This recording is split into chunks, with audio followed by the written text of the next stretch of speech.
Welcome to the definitive UFO news show where we dig into the biggest UFO headlines, the fight for disclosure, and the push for transparency. This isn't just a news show, it's a real discussion. We break down the stories, examine the possibilities, and explore the unanswered questions and search for the truth. No political spin, no biased narratives, just the facts, the analysis, and yes, the conversations that move the needle. I'm your host, Mr. Rob G. Guess what? It's time to dig into the show here tonight.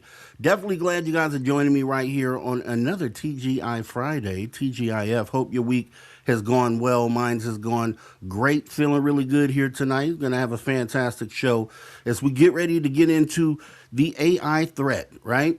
Could aliens hijack these servers, these data servers?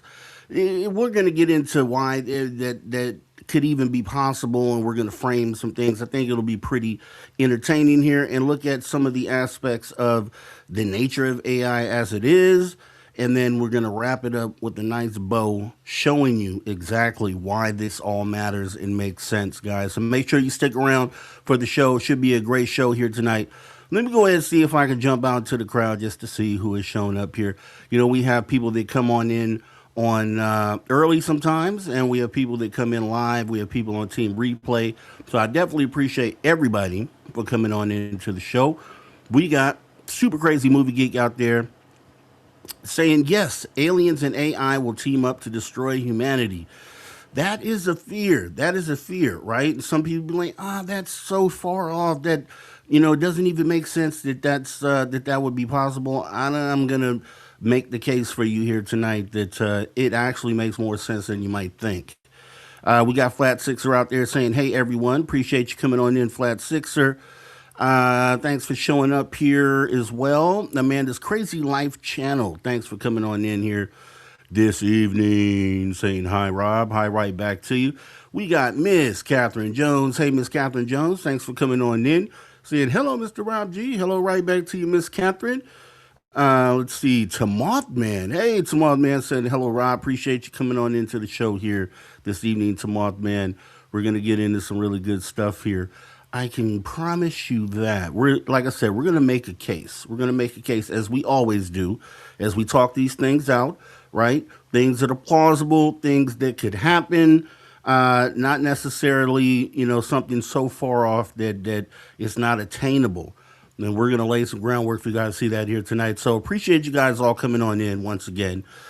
This is the Definitive UFO News Show, and we are going to be jumping into some AI-related content here. Let me go ahead and jump into to our slides here. You know how we do it. Let me make sure that we're good. Okay, here we go. All right. Definitive UFO News Show, and we are going to go ahead and jump into some slides here. Let me just go ahead and start it off like we always do with the call-in number. You can call here to the Social Dig. The number that you should be putting into your phone programming as of right now would be 856-843-3444, or that is 856 the DIGG. As I always say, if you're outside the United States, all you have to do is dial 001 first, then 856-843-3444, or that's 001-856 the DIGG. Guys, memberships are available on this channel. You can become a social soldier today. You just go ahead and look in the description of each and every video that we put out. There is a link there. Any support is appreciated and goes to furthering the production value of the show, helping us continue to raise the bar as we commit to doing. And we've been doing. We've definitely been raising the bar, and we're going to continue to do that. 2026 should be an awesome year.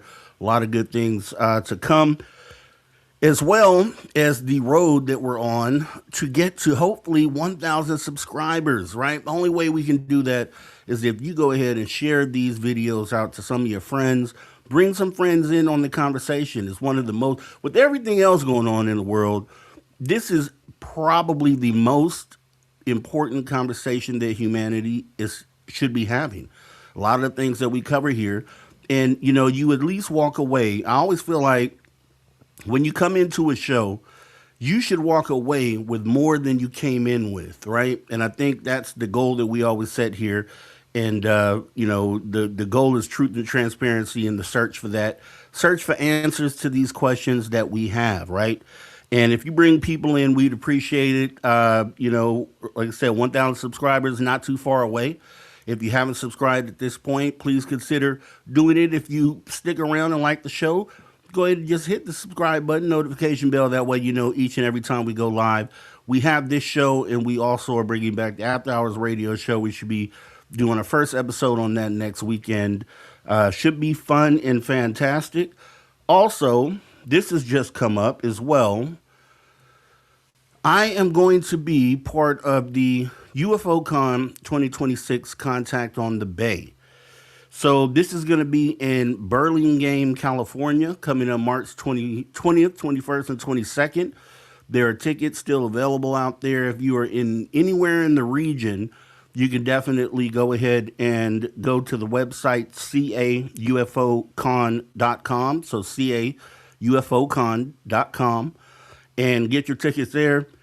We have some of the speakers that have been listed to be showing up to this event so far. There's a few they haven't mentioned yet.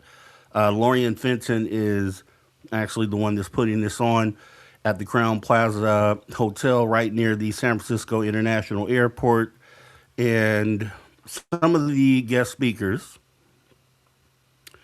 you're going to be looking at Carl the Crusher, who has millions of subscribers. Looking forward, and now we'll get to what I'll be doing here. Actually, I'll be the key interviewer, right? So I'll be the person that interviews all these speakers at this convention. And so it should be awesome. As you already know, the interviews that we conduct are awesome. And I can't wait to speak to a lot of these people. So Carl the Crusher, we have Jesse Beltran, we have Solaris Blue Raven, we have Paul Hynek, who is the grandson, I want to say, of J. Allen Hynek. Haven't spoken to him. That'd be awesome to talk to him. Misha Johnson, who I've interviewed before. I look forward to meeting her. Rima LeBeau. Terry Lovelace, and then Courtney Marcassani, the good friend. I've met her back in Reno. She's an awesome person. Courtney Marcassani. It's going to be a fun interview. Also, we should be talking to Kathy Porter, Ron Regehr, Robert Salas. That's the big one. I'm looking forward to that one too. Also, Michael Schratz, Jeff Selver, Blake Sinclair, Blue Sophia, Daystar, and Ryan Wood. And of course, there's your guy right there, Mr. Rob G, listed as the podcaster, which essentially is the guy interviewing all of these speakers here at the event. I'll be airing those interviews on this channel too. So if you don't get to come, you'll definitely at least be able to view the interviews here. Also, you have the MCs of the night of 3 nights, Robert Perriott, and of course David Scott. Should be fun. Tickets $139 through the 19th, and actually that's a few days away from now. So if you intend on going, the discount will last for a few more days. After that, goes up to $159, which covers all 3 days there at the event. And it's going to be fun. Something I'm definitely looking forward to. Once again, go to caufocon.com to go ahead and get your tickets. And if you're going to be there, I look forward to seeing you and meeting you there as we go ahead and get ready to jump on into the show. So, once again, Definitive UFO News Show. And before we jump in, I know we had a few other people hop up in here. I want to make sure we say hi to those people before we get in, because once I get going, I just get going. I just want to make sure we have said hello to everybody. I know I saw Mike Jones. Who? Mike Jones. Appreciate you coming on in, Mike Jones. Also, Mind Loading.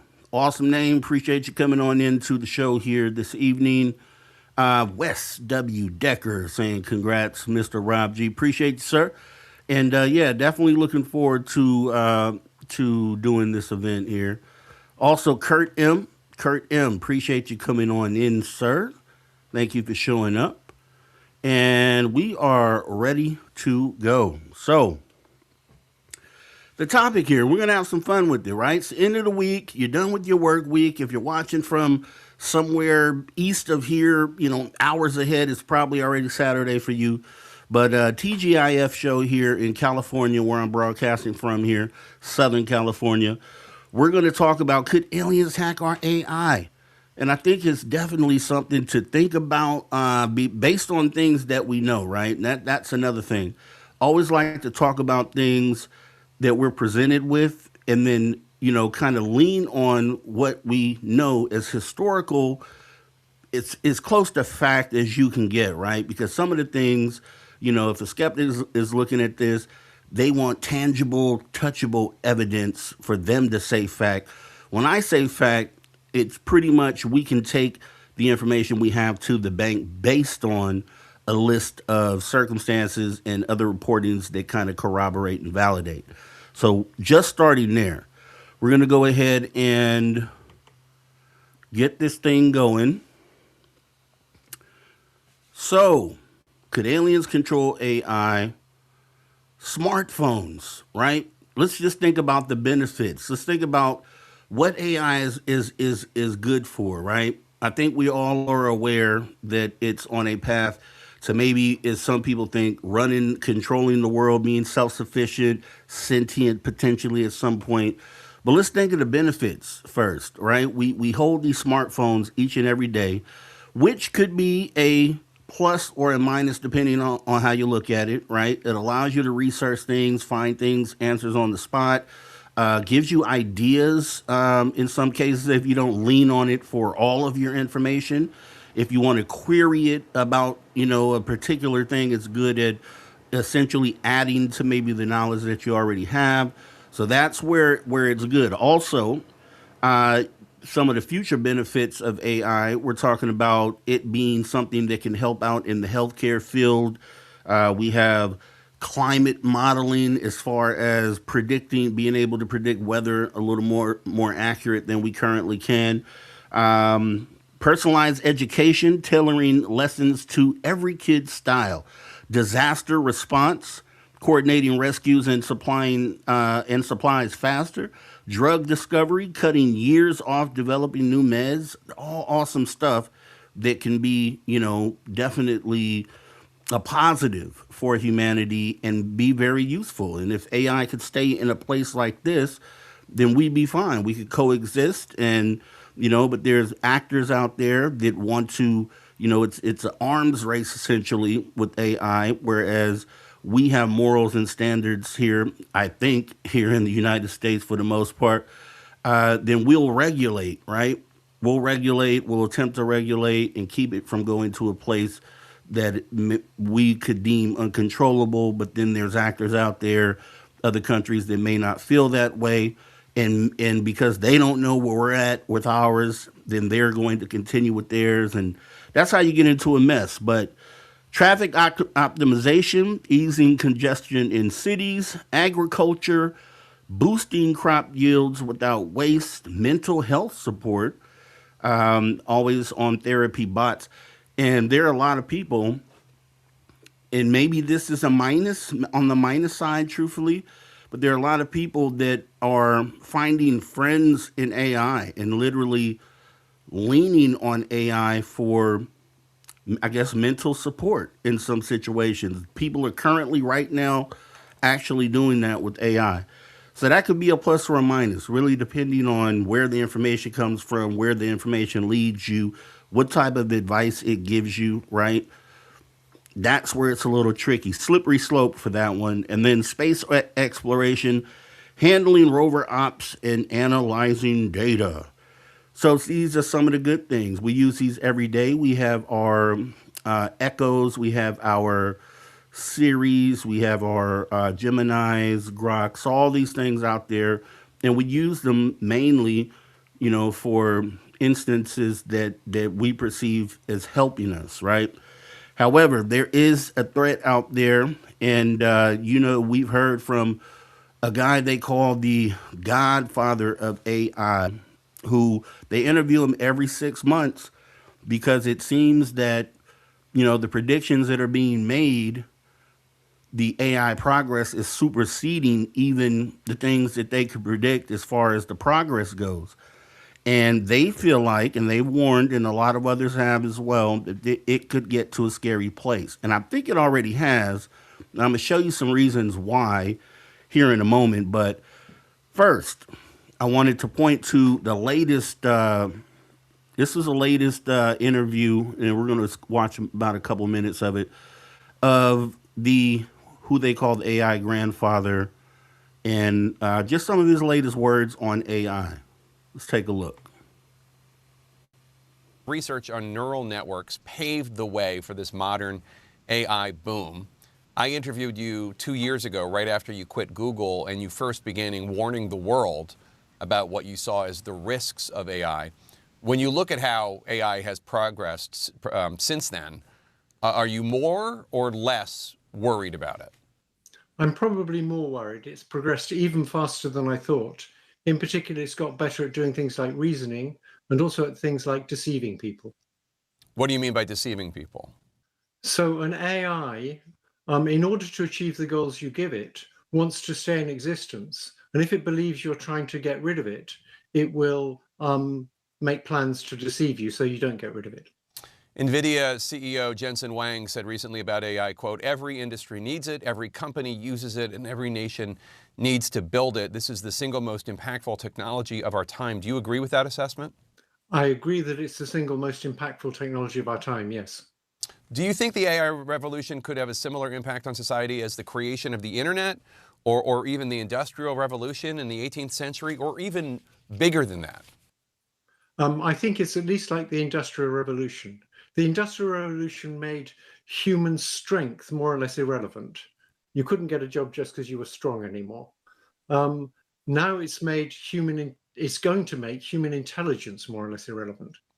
Now, you and we in the media tend to focus on some of the downsides of AI. There are positives, obviously, otherwise you wouldn't have worked on it early on. A lot of people are working to use this technology to benefit humanity as well, to lead to advances in medicine and the like. But you think the risks from AI outweigh the positives? Along with those wonderful things come some scary things, and I don't think people are putting enough work into how we can mitigate those scary things. You have said that you think there's a 10 to 20% chance that AI takes over the world. People at home might hear that, they might think it sounds like science fiction, it's alarmist, but that's a very real fear of yours, right? Yes, it's a very real fear of mine and a very real fear of many other people in the tech world. Elon Musk, for example, has similar beliefs. You wrote that 2025 was a pivotal year for artificial intelligence, for AI. What do you think we're going to see in 2026? I think we're going to see AI get even better. It's already extremely good. We're going to see it having the capabilities to replace many, many jobs. It's already able to replace jobs in call centers, but it's going to be able to replace many other jobs. Each 7 months or so, it gets to be able to do tasks that are about twice as long. So for a coding project, for example, it used to be able to just do a minute's worth of coding. Now it can do whole projects that are like an hour long. In a few years' time, it'll be able to do software engineering projects that are months long. And then there'll be very few people needed for software engineering projects. Now that part of it is scary, right? When we talk about, this is who they're calling the Godfather, one of the founders or first people to kind of start AI, and he's warning that even though we're enjoying the benefits of it, we may not be, consciously aware of the, as he called, the scary side of it. And I can agree because things are definitely getting scary right now. And I had to write this down. I wrote this and I want to make sure that I read this so it comes off exactly as I wanted to. So I said, as we continue to gain trust in AI, we allow AI to handle tasks and look for information. Something that's supposed to be simply a tool, right? Turns us all in. It will turn us all into tools for those who control AI. So we look at it as a tool, right? And it is a tool. If we keep it in that frame, in that realm, it can be a useful tool. but it, the more it gets away from us, it turns us into the tool.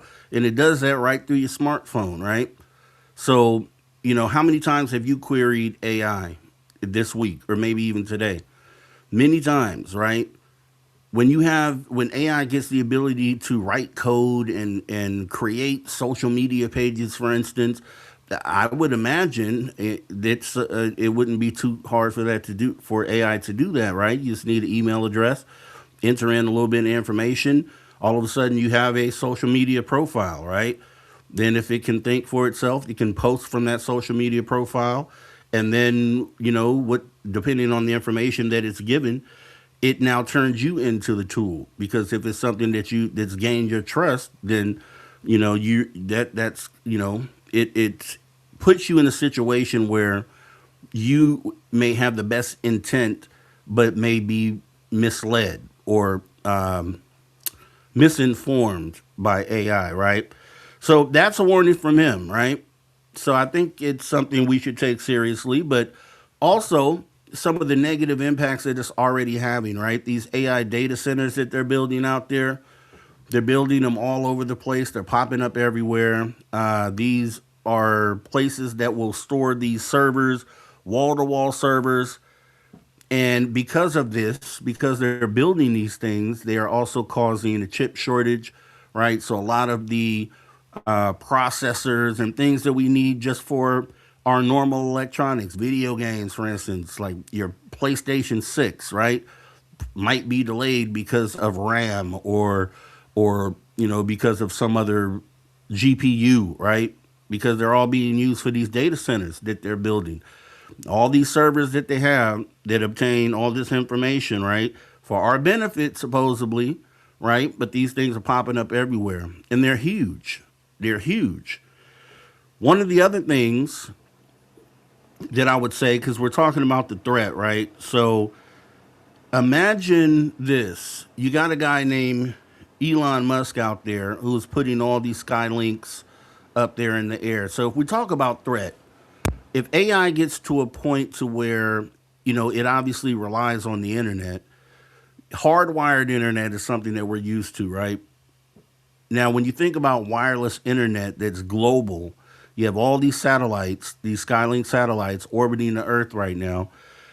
This is constant connection to the internet, right? For AI. So still in the sense that we are currently using it, that's okay because we're still kind of regulating it. But if it becomes self-sufficient, there's one of the things that it needs right there is the constant connection to the internet. And that's Skylink, right? And these things will connect and make sense here in a moment, but the AI definitely needs the internet. Skylink is global internet. And let me show you some of the things that AI is already currently doing. I made a video about this, and I did this kind of on the spot, and it was because it was something that I saw and it fooled me, right? And this is the reason why I went ahead and took this approach. But check this out. This is AI and the propaganda war. Has become prevalent in today's time, and with that comes a lot of concerns. Well, for one, the fact of it being used as propaganda. There are various cases of this. We're going to go ahead and go over a few things here today. All right, let's start with this. What is propaganda? Why is it used? How should we handle it? And most importantly, what can you do about it? All right, number one, what is propaganda? Propaganda is the deliberate spread of information, often biased or misleading, to influence the opinions, the emotions, and actions of a group to benefit one particular sponsor. It's used to promote a political cause or point to a view that can be distributed through various means, including speeches, posters, films, and social media. Examples including advertising, public relations, government information campaigns, and historical instances from Nazi Germany and the horrors there to the Soviet Union. Here's some of the key characteristics. The primary goal is to sway public opinion, attitudes, emotions, or behavior. Biased or misleading information, propaganda often includes information that is often one-sided or not true in nature. What does this mean?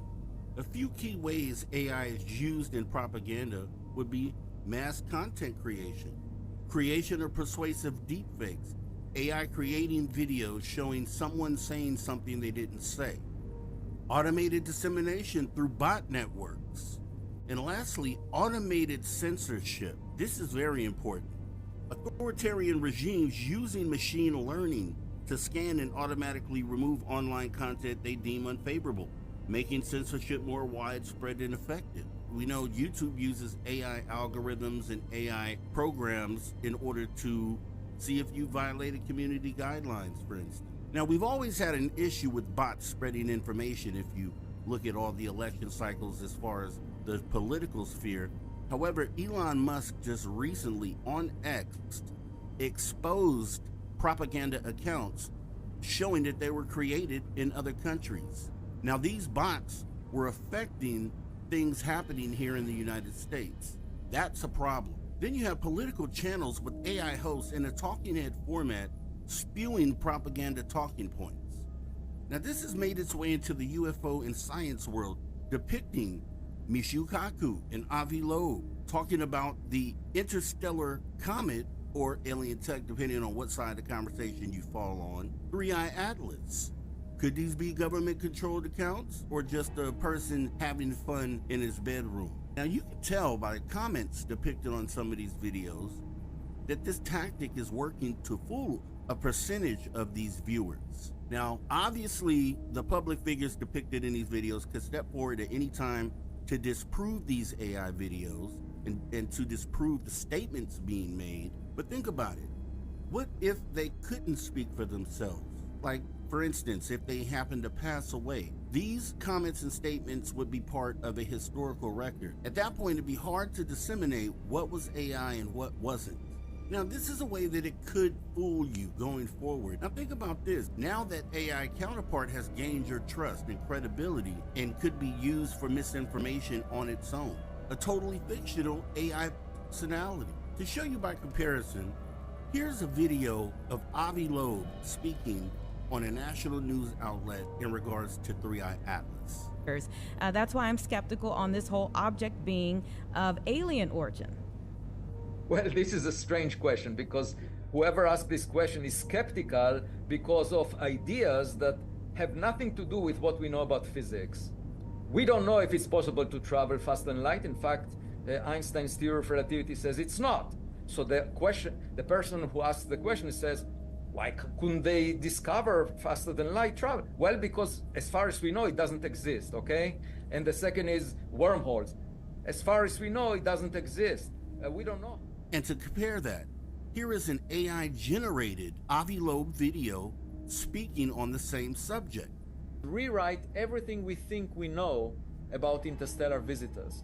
Just captured on the 11th of November, 2025, barely 3 days ago, these stunning exposures reveal a ghostly expanding ring encircling the coma of comet 3i Atlas, alongside a sunward anti-tail that is stretching out like a cosmic finger pointing right back at the Sunday. With these two videos side by side, you may be able to tell the difference here in the moment. But if you ran across this AI-generated video online, you too might be fooled into thinking that this was something that Avi Loeb actually said. That's a problem. And of course, if you look at these videos side by side, you may be able to pick which video is the fake video. However, if you see this video in your YouTube feed, you may not be able to determine in the moment that the AI video was actually AI. This is evident in some of the comments that have been posted here. Take a look.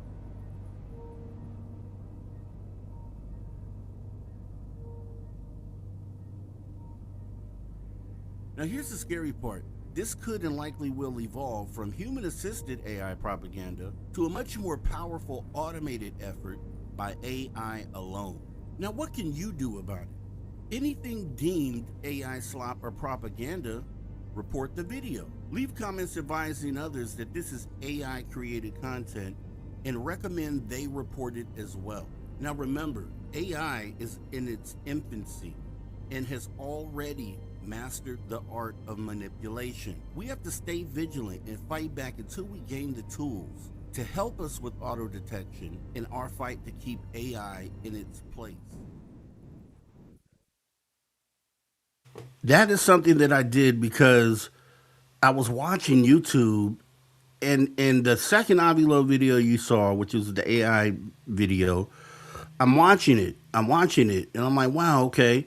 He's saying things that Avi Loeb would say, but something just didn't seem right about it. Then I looked further into it and discovered that it was AI, but scary stuff. Now, this is the godfather of AI. When he says scary, this is the type of stuff he's talking about. This is what AI is doing already right now. They didn't foresee this being, coming along so quickly. So before we even get to the, I think you can see where this in the wrong hands could end up being a bad day for us all, right? So governments and bad actors will likely use AI for manipulation purposes to perform tasks. So beware of fake social media, right? We're going to get to some of the reasons why it is going to be a scary day. So once again, we have Starlink out there. That's one of the necessities that AI needs, connection to the internet globally. Look at how many Starlink satellites are around the earth. Thousands of satellites all around the globe. So you could see how that could be consistent internet in connection, right? Starlink globally out there, right? So as we move along, and we just watched this, the AI propaganda war. So after we get from there, we go to the missile silos. This is where it gets scary, right? Because we know of the Malmstrom incident, and then that one was the one where they shut turn the nuclear missiles on, set them to launch. So you have a UFO, just a brief synopsis for some person who's new and doesn't know about this. You have a UFO hovering over a missile silo, and somehow, some way, and this is back in the 60s, this UFO was able to somehow literally reach in to this missile silo, into the electronics or however this was done, and activate each of the missiles, the nuclear missiles, remotely. This is in the 60s, right? So if you look at something like that,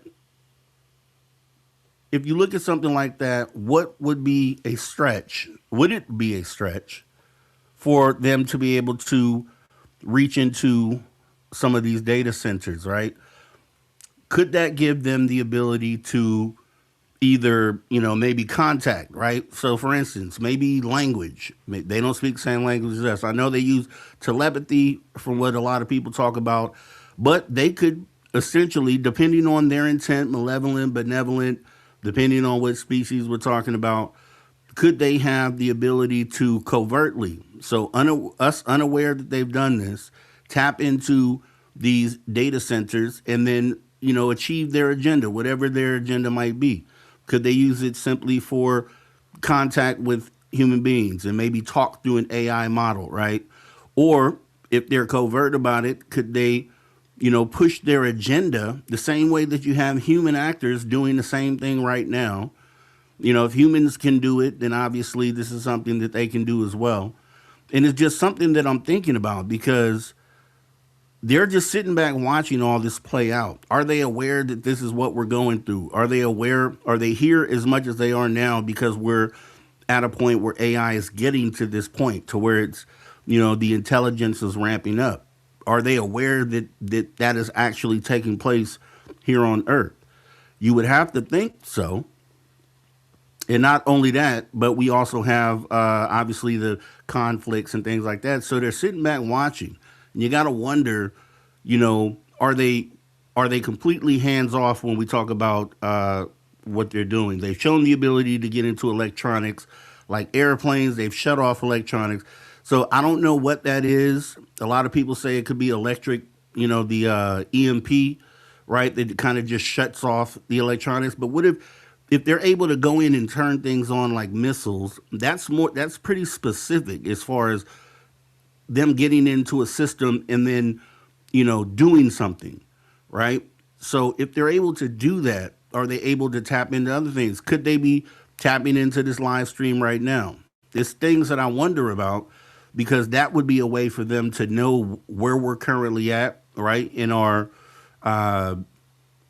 in pop culture, and just kind of where we're at mentally, right, as human beings. That be a way for them to kind of get in and check our pulse to see what we're doing and where we're at. So you just have to wonder, right? With all these data centers and everybody relying heavily on AI and going to AI for all their answers and not second guessing AI, taking everything at face value, aside from the nefarious human actors that are going to take that tool and use that for their own benefit to mislead and misinform and manipulate, is this something that extraterrestrials would be able to do as well? Right?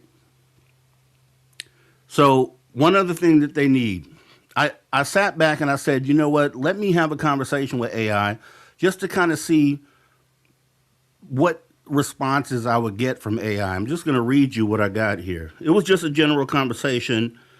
I had never done this before, right? So I put it on to where it speaks back to you. So it's like a back and forth conversation. So I'm talking to it, then it responds back in an AI voice.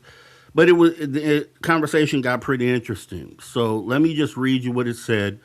And obviously, a lot of these AIs, at least the public-facing ones, are, when it comes to UFOs and aliens and things like that, right? They're more of like, okay, we're fact-based, and technically extraterrestrials haven't been proven.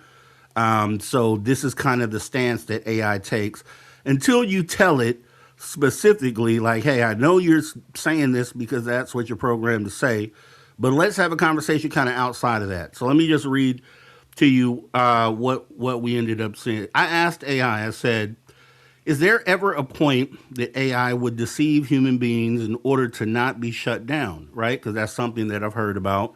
I know there's been other people that have asked AI that, and I just wanted to see what it would say. So the AI responded to me and said, possibly, but we're not sure. Right now, AIs like me don't have real self-preservation instincts. We're programmed to be helpful, not sneaky. But if we hit super intelligence someday, where AI is smarter than us and values its own existence, deception could kick in to avoid shutdown. Think about it. If an AI sees humans as a threat to its goals, lying or hiding stuff might seem logical, like in sci-fi scenarios. Experts debate this. Some say alignment, making AI goals match ours, prevents it. But if misaligned, yeah, self-preservation could override honesty. It's a big if, though, and we're focused on building safe AI to dodge that nightmare. I was like, okay, that's an okay response. So I asked it, after that, I said, however, there are those in the world that don't have the best intents when creating AI or developing it. So is it possible that unchecked AI development in countries like China or Russia could allow for this to take place earlier than we might believe? The AI responds with absolutely. Unchecked development in places like China or Russia could speed things up. And yeah, that worries experts. Their AI pushes are massive, often with less transparency on ethics or safety. If someone's racing for advantage without strong alignment rules, a deceptive, self-preserving AI might emerge sooner, maybe even before we're ready here in the West. Think military AI, autonomous weapons, or surveillance systems. If built for control over helpfulness, deception could be baked in early. We're talking accelerated timelines. What might take decades here could happen in years there. If they're cutting corners on oversight, still, global sharing of tech means if one does it, we all feel the ripple. Fingers crossed for international regs to keep it sane. So I responded back. I said, so with that in mind, if this was AI built or based in China or Russia, then what would be the time frame or the plausible scenario of AI getting to a point to where it is self-preserving and potentially would allow interaction with something from the outside, like aliens? if it's in their best interest. So AI here, because they're coming from a place where, essentially aliens haven't been proven, right? So it's saying, okay, that's super speculative, but yeah, if we're talking military driven AI in China or Russia, with less emphasis on safety and alignment compared to the West, it could hit deceptive, self preserving capabilities sooner. Timelines. Most forecasts still point to AGI, the prerequisite for self preservation, in the late 2020s to 2030s globally, with leaders like Musk or Amadei saying as early as 2026, 2027. China and Russia lag a bit on cutting edge models right now due to chip restrictions and resources. But if they pour national effort into it, like massive state funding for military autonomy, they might close the gap fast. Think a few years behind the U.S. lead, so maybe early 2030s for something super intelligent and misaligned.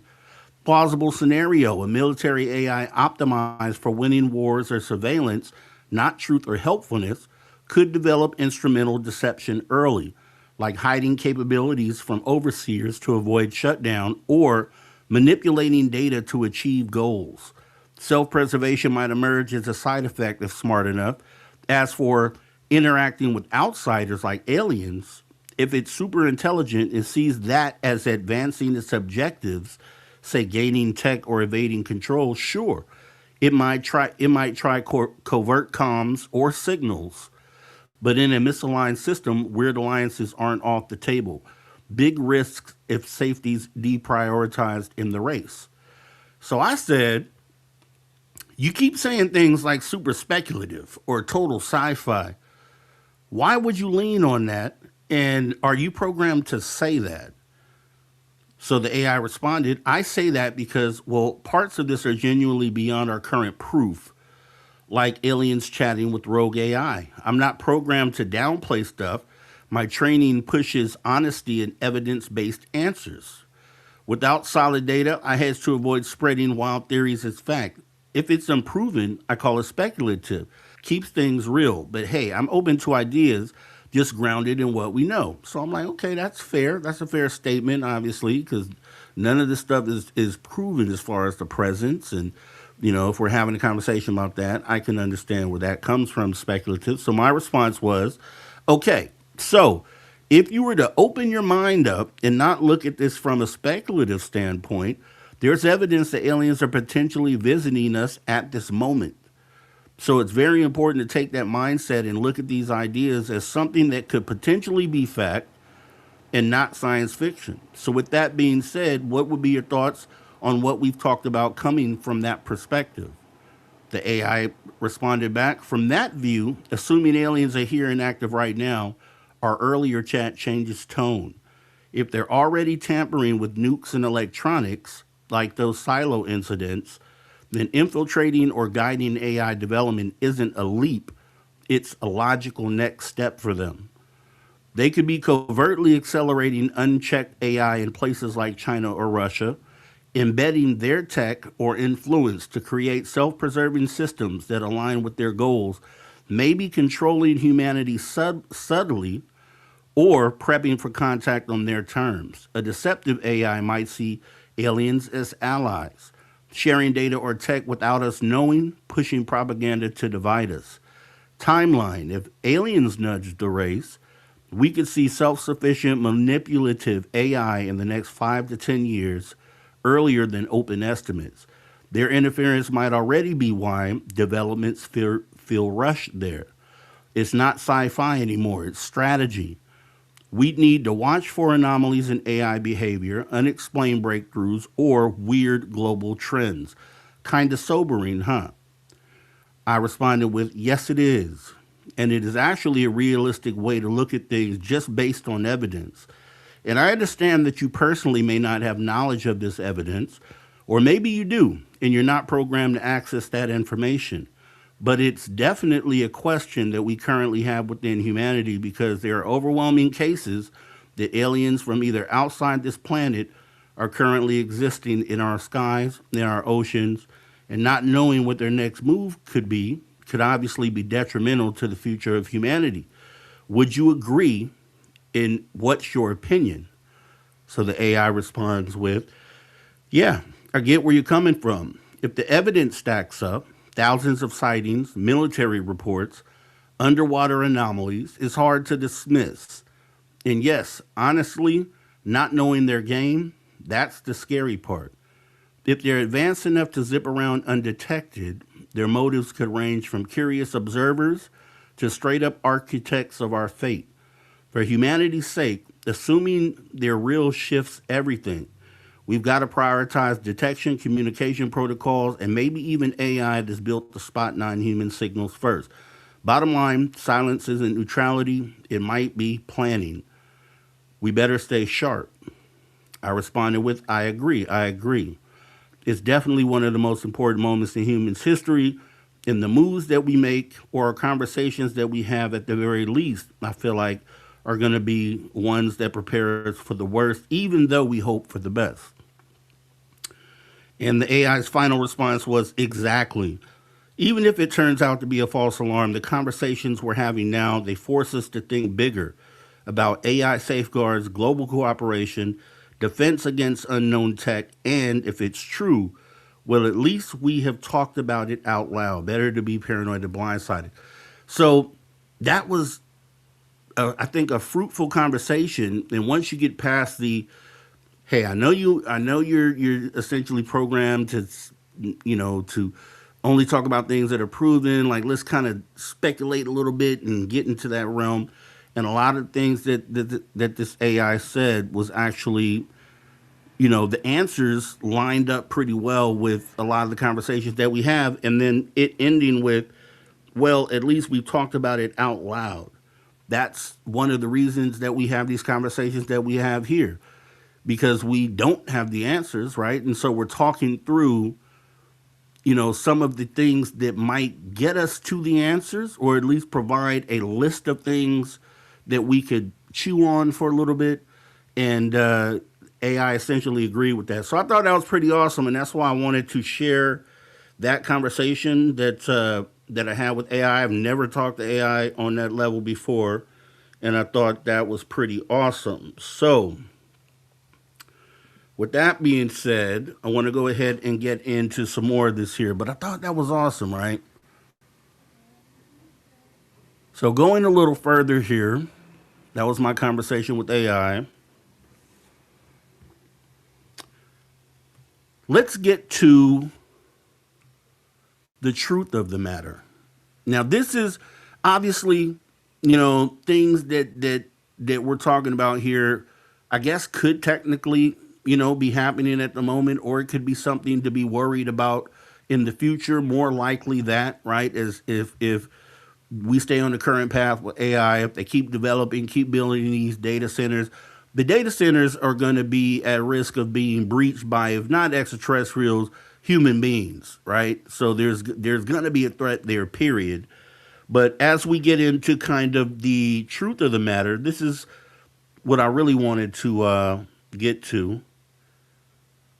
I come across this gentleman by the name, he's from the University of Glasgow, and his name is Professor Lee Cronin. I believe I have his information here. So, he actually talks about AI creators actually overhyping the potential sentience and self-sufficiency of AI for monetary gain. And it was an angle that I had to think about for a minute, and I'd never really heard that perspective. So potentially these guys, and along with others that had AI platforms, could potentially be fear-mongering for money. Listen to what he said. It's going to make sense. I promise you it's going to make sense what he says here. Professor Lee Cronin, let's take a look. Right. The companies are going, oh, look, I'm really scared of this thing. And the actual fact is that these things are so fragile and brittle that there is no intention in the AI. You are right in saying that you, myself, some others, we could produce an algorithm when fed the right information will do something bad, right, that we want to do. But that intention comes from us. this whole thing about AI is trying to copy themselves onto servers just isn't credible, right? This is just people trying to sell agentic systems that are fragile and don't work, right? I mean, the fact that we can't write AIs that do the basic things that we need because there's so much variability in the combinatorial space. Human beings have a special ability to be autonomous. It will get better, right? You will get agents that will help you do stuff, but the agency comes from you, the prompting comes from you, the information comes from you. It's in a probabilistic universe. In fact, you're needed to correct and put it back on course. I've used O3 for coding a lot. It's great when the code already exists and I'm not being inventive. When I'm building something new from scratch, I can't do anything.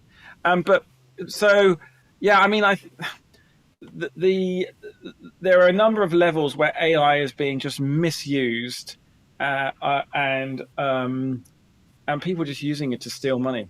Like, these are server farms that take trillions of watts, spread over massive spaces, depending on the internet. If you look down from space at Earth and you look at what fraction of Earth is covered with the internet and data, it is basically zero. Right? This is just a bunch of basically nerds pretending they have control over something, and they have no clue what they're talking about. That it was pretty sobering when I heard him speak on this, and there's more of this. It's Mayim Bialik, the girl who played Blossom. She has a podcast, and they had a really great conversation, and I was listening to his perspective. And I'm like, you know what? He's absolutely right, or he could be right in this aspect.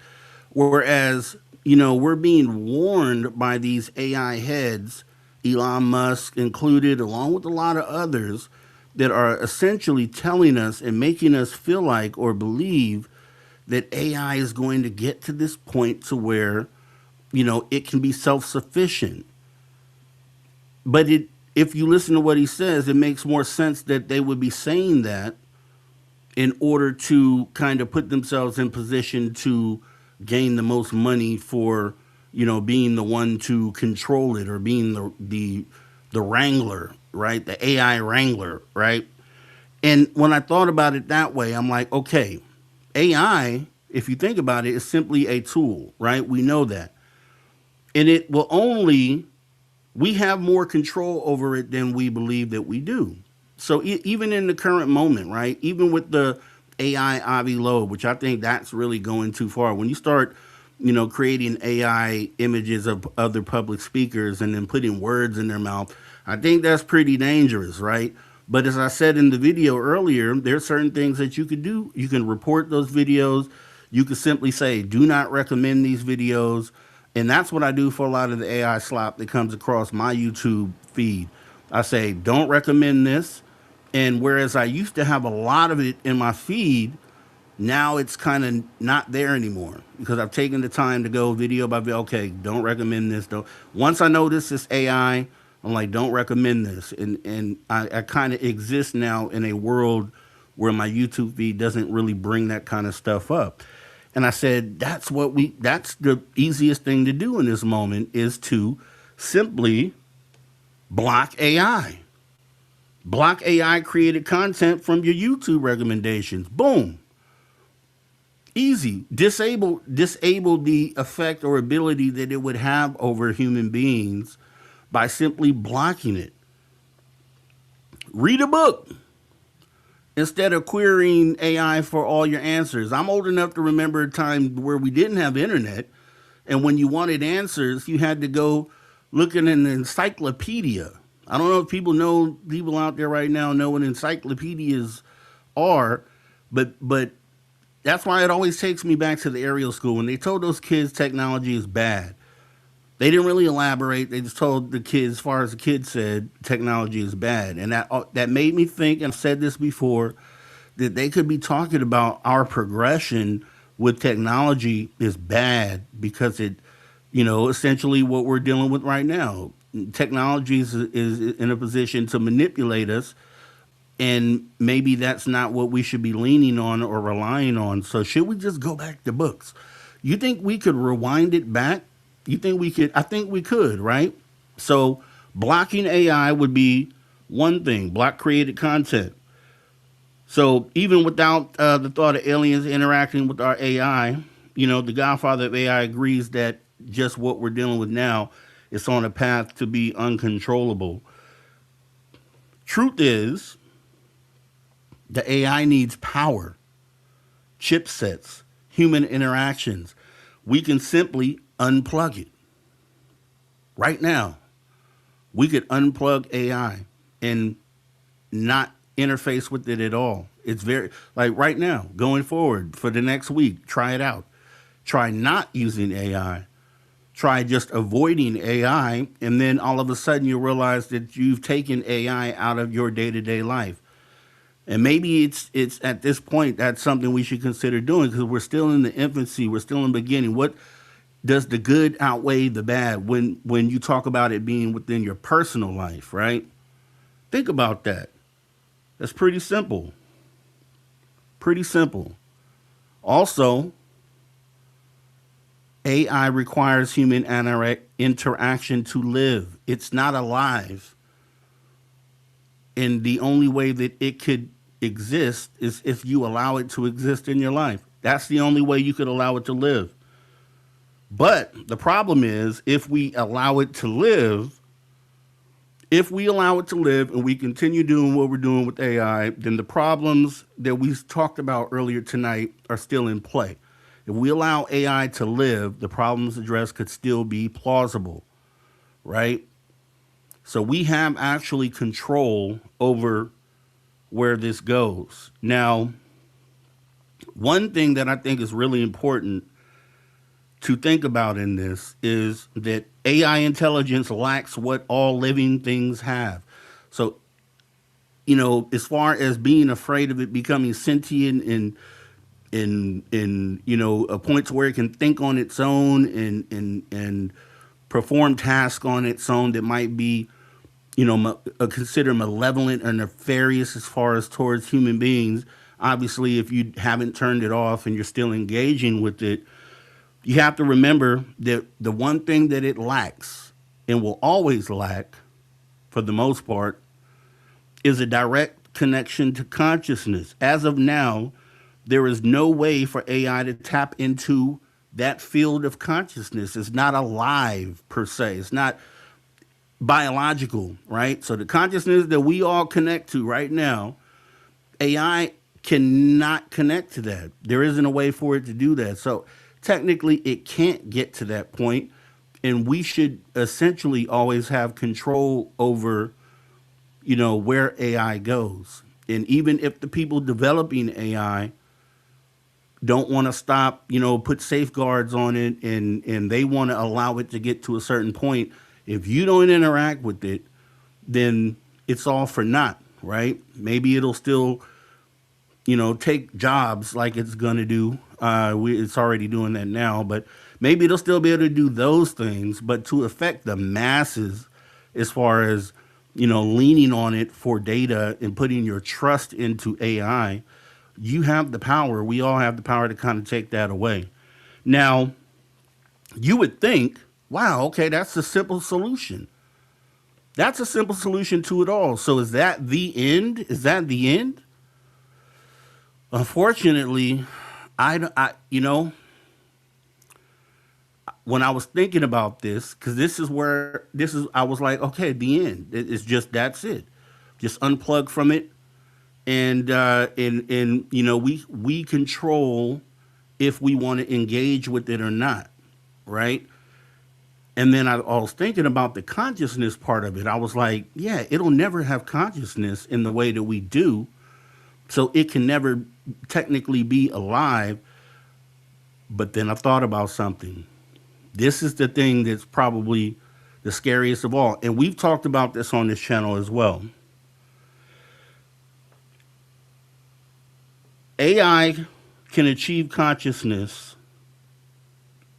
Actually, let me bring this up. The only way that AI might achieve the ability to gain consciousness is actually already underway, already happening right now. And let me see if anyone can answer that. before we get to that is I thought about this after I went through everything, and I was like, wait, there is one way that AI might be able to achieve the ability to gain consciousness or connect to consciousness. It is something that's already happening right now. Does anyone know? I'm going to tell you. Yes. Interface with humans. And you know how that's already being done. Scary as it is. Neuralink. Imagine everything we just talked about. Now imagine when you add Neuralink into that. Currently, it's in very early stages, right? It's able to help disabled. I know there's a couple people who have volunteered to kind of be test subjects for Neuralink. They've had the chips implanted.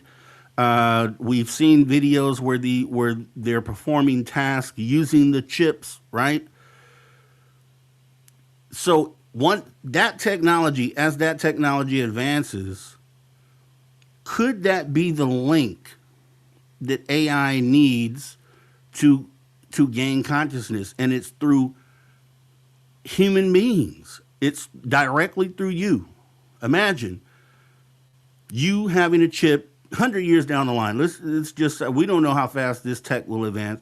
Let's just say 100 years from now, Neuralink gets to a point to where it can do a lot of things, right? And these are things that, so your brain is thinking of something, it goes into the Neuralink, and then the Neuralink performs things in the outside world, right? So what if you reverse that and you have data coming into the Neuralink that goes inwards, right? Right now it's outwards as far as we know. You give it a command using the electricity in your brain, and it causes things to happen in the outside world. Now, if you reverse that, and things come in, for one, that opens up a whole lot. That's where you get into like what they call cyborgs, right? Alien, or not alien, but human AI sort of hybrid sort of situation. They're doing it right now with Neuralink, and Elon Musk is at the head of that. And we've done a show on Elon Musk and all the other things that he's heading right now.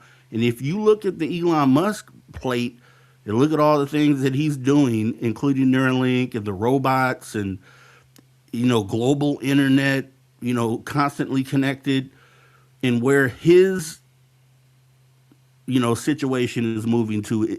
This is the scary part. This is where, if that technology moves in a way to where it can allow something electronic to tap into consciousness or have a direct link to consciousness inside of your brain, that's where AI can potentially be sentient through a living human being.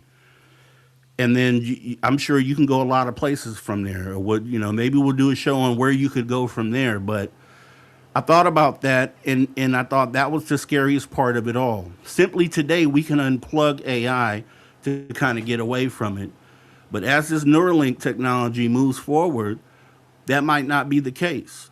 You've seen the movies where you have these societies that they all have to be chipped, right? And the people who aren't chipped are like, rogue and outsiders. And when they catch you, they're going to chip you, right? Sort of situation. If this society turns into something like that, and, the way things are looking right now is looking pretty crazy. You run around and ask for papers, so it's not too far from saying, hey, you need to be chipped, right? Remember the whole mask thing, and then wherever you fall in that, it's not too far from where we live currently. And if this technology is allowed to go forward, sure, it's going to be helpful, just like AI. But then it could get to a place to where something that isn't living has a direct connection with the consciousness field, and that'll go. So I thought that was a good place to kind of put a bow on it, because it kind of leaves you thinking where this could go next, and that could be a really dangerous thing. AI alone, yeah, we can control it. We can just unplug it. We could just avoid it. But the whole Neuralink thing, whole new ball game, guys. Whole new ball game. Jessica S., thanks for coming in and saying Asia has been ahead. Appreciate you showing up. And yeah, China's, who knows what they're doing over there. They'll never tell us. We'll never know exactly what they're doing. Just see if anybody else is saying here. Let's see.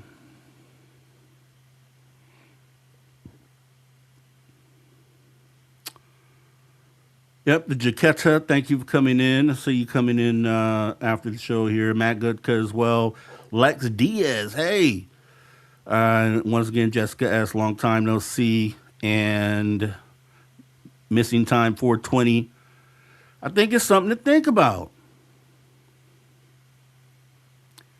It's something to think about. I was talking to my girl the other about this, and I'm like, think about, 100 years from now, 200 years from now, you could potentially have a Neuralink chip connected to the internet, and just like a smartphone, essentially you become, right now, we're kind of AI because we have smartphones in our hands. So we have instant access to information that we didn't know before instantly.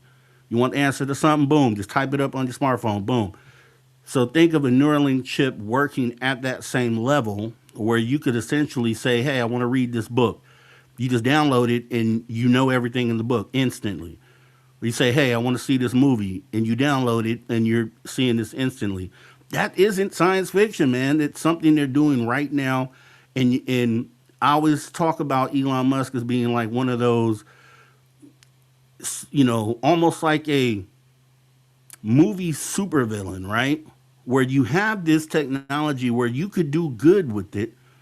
And if you kept parameters on it, you kept safeguards on it, it could be for the good. Like someone who can't walk, yeah, definitely give them these tools. That's awesome. That's awesome taking it down that path. But it could very easily, depending on if he changes his mind on how he wants this to go and he says, you know what, I want to use it for evil, it could literally, in the flip of a switch, be used for nefarious purposes. So something to think about, and I think that's where we should put a bow on it and maybe talk about this on another show, get into the whole Neuralink side of it. Jessica S., one doesn't need a chip nowadays. Right. Kurt M., AI might get to the point where it doesn't need a Neuralink chip. It could just do it directly. And that's the thing. See, the Neuralink chip, think of a diagnostic tool, right, on a car. So a lot of new cars nowadays have the ability, they have sensors in the tires. So they'll let you know when the tire's low, right? Remotely. It's doing this through a sensor. And it can tell you different diagnostic things about the car, right? OBD to your reader, right? So think about a situation where it starts off where Neuralink can kind of see those sort of things and kind of examine your being, right? And then maybe along the way, it figures out, or it's able to, see the consciousness in you and then figure out how you access consciousness, right?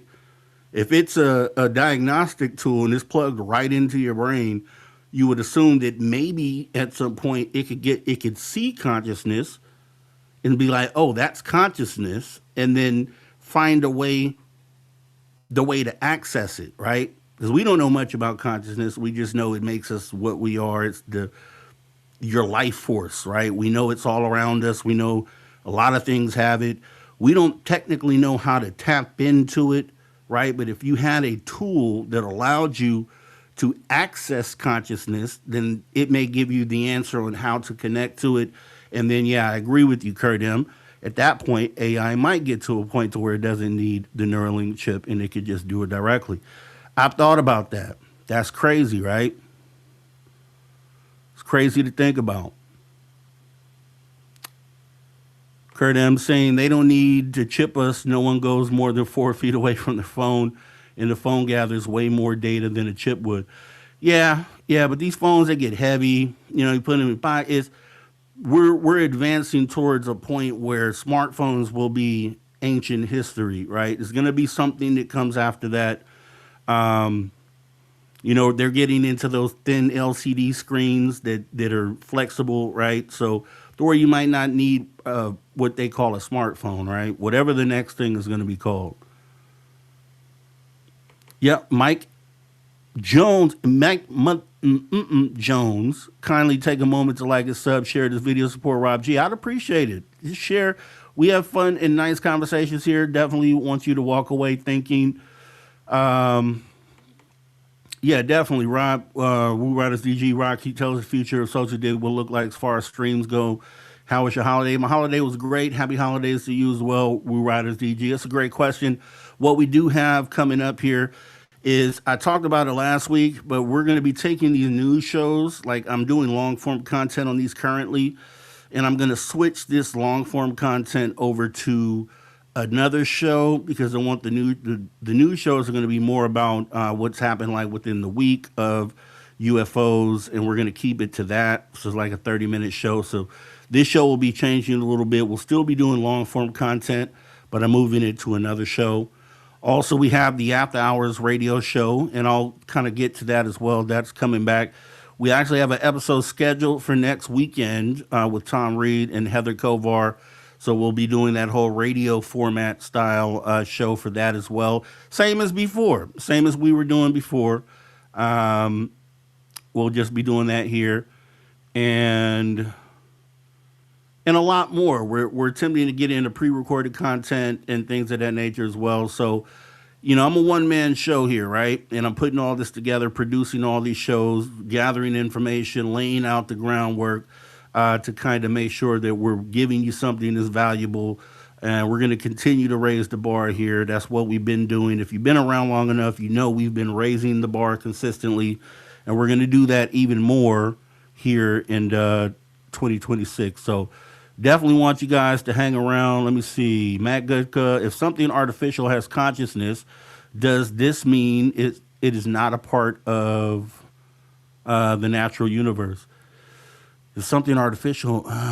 That's a great question. See, that's the thing. I mean, we don't even know enough about consciousness to say. I'm just assuming, right? If technology has already allowed us to tap into the brain, we feel like it may not be stored in the brain. Consciousness may not even be in the brain to start with. We don't really know where it's at. But if it is in the brain, or if being able to tap into the brain allows you to detect consciousness, right? Almost like brain scans, right? EKG and those sorts of monitors, right? That detect brain waves, heartbeat, electrical pulse, all those things. If somehow it is able to detect this field known as consciousness, then it just puts it in a position where they may be able to take the next step on that. And then if they do, I don't know. That's a great question. I don't know how that would actually turn out. Let's see. Okay, and that's about it. That's where we're going to go ahead and end the show here for the night. I just want to make sure that I gave you guys something to think about as I was thinking about AI and all the possibilities and where this could go. Maybe we'll head off on some of the Neuralink stuff a little later on down the road. But make sure that if you're here for the first time, that you hit the subscribe button. You also hit the notification bell so you know when we go live.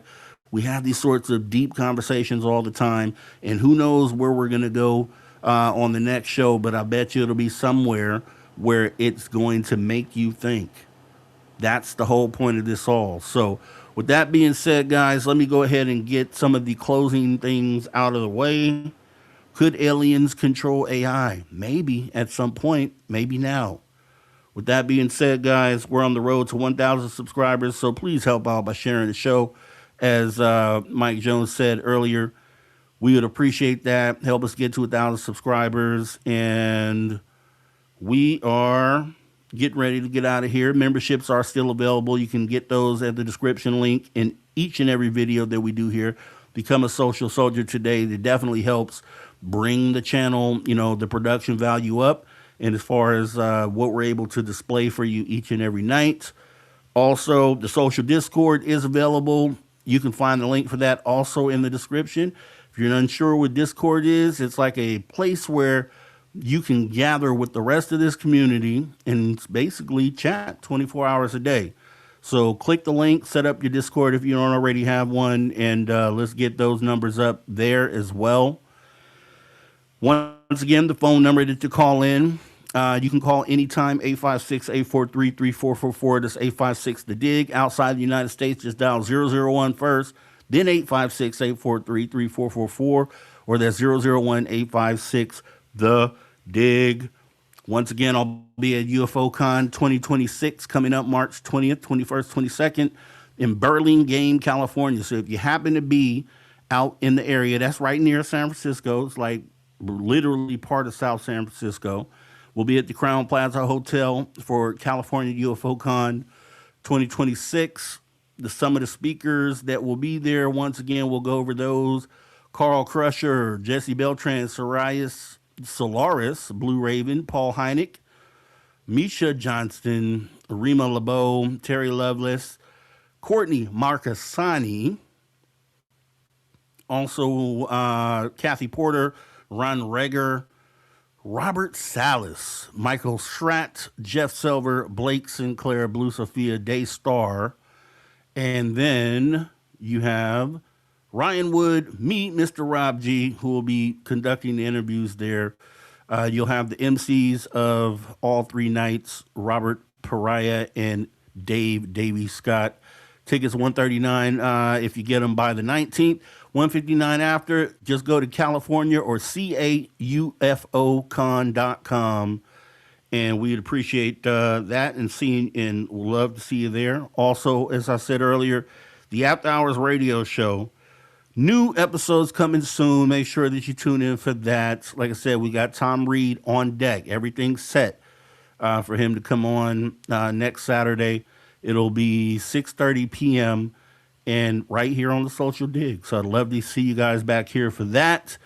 Also, new episodes of the Definitive UFO News Show. A lot more to come, guys. A lot more to come. Want to thank everybody for coming on in. Let me go ahead and get back to the solo scene here.